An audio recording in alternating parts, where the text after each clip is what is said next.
रेजांगला के शहीदों के सम्मान में निकाली जा रही रज कलश यात्रा का शानदार सफर बिहार राज्य में लगातार जारी है और जैसे जैसे ये सफर आगे बढ़ रहा है तो कलश यात्रा का रोमांच भी बढ़ता जा रहा है और लोग भी हमारे साथ ज़्यादा से ज़्यादा जुड़ रहे हैं। बात करें ताज़ा अपडेट की तो दरभंगा जिले के बहेड़ी विधानसभा क्षेत्र में रेजांगला रज कलश यात्रा का शानदार स्वागत किया गया। बड़ी संख्या में समाज के संभ्रांत लोग मौजूद रहे और सबने मिलकर कलश पर श्रद्धा सुमन भी अर्पित किए। तो वहीं रेजांगला के शहीदों के सम्मान में अहीर रेजिमेंट की मांग को उचित करार दिया गया और कहा कि सरकार को ये मांग शहीद सैनिकों के सम्मान में जरूर पूरी करनी चाहिए।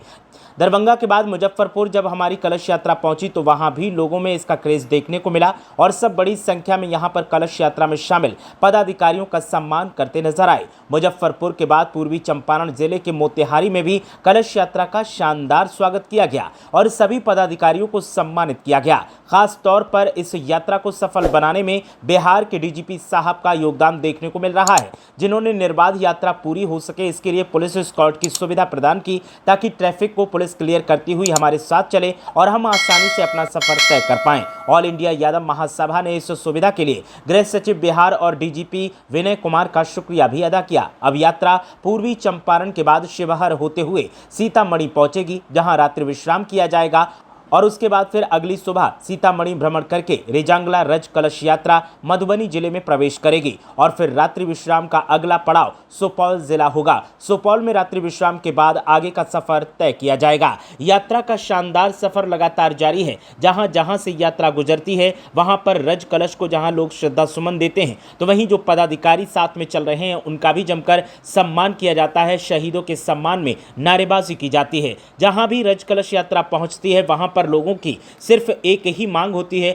और सिर्फ एक सुर में एक ही मांग उठाई जाती है कि अहीर रेजिमेंट का गठन जरूर होना चाहिए। रेजांगला के शहीदों के सम्मान में अहीर रेजिमेंट का अगर गठन होता है तो फिर शहीदों के सम्मान में इससे बड़ा तोहफा और कुछ नहीं हो सकता। साथ ही शहीदों के परिवारों को भी इससे काफी खुशी मिलेगी। रज कलश यात्रा लगातार आगे बढ़ रही है और लोगों की श्रद्धा भी अब रज कलश यात्रा को लेकर बढ़ती जा रही है। तमाम लोग जिन्हें रेजांगला के बारे में नहीं पता था, जिन्हें रेजांगला में शहीद हुए शहीदों के शौर्य के बारे में नहीं पता था, उन्हें इस रज कलश यात्रा के जरिए जागरूक किया जा रहा है और उन्हें बताया जा रहा है कि हमारे वीर सैनिक कैसे सीमा पर तमाम विपरीत परिस्थितियों में देश की सुरक्षा के लिए डटे रहे और चीनी सैनिकों से अपनी बहादुरी के साथ लोहा लेते रहे। न हथियार थे, न उचित संसाधन थे, लेकिन इसके बावजूद भी चीनी सैनिकों के साथ दो दो हाथ किए और अपने देश के लिए अपनी जान न्यौछावर कर दी।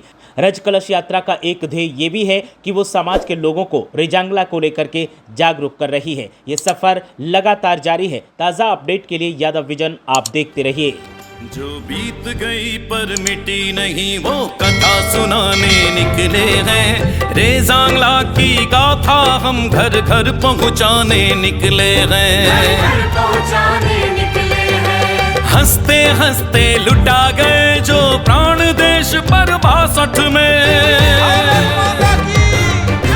हंसते हंसते लुटा गए जो प्राण देश पर 62 में। ऐसे वीर अहीरों की रज तिलक लगाने निकले हैं। रेजांगला की गाथा हम घर घर पहुंचाने निकले हैं। वीर अहीरों की गाथा घर घर पहुंचाने निकले हैं।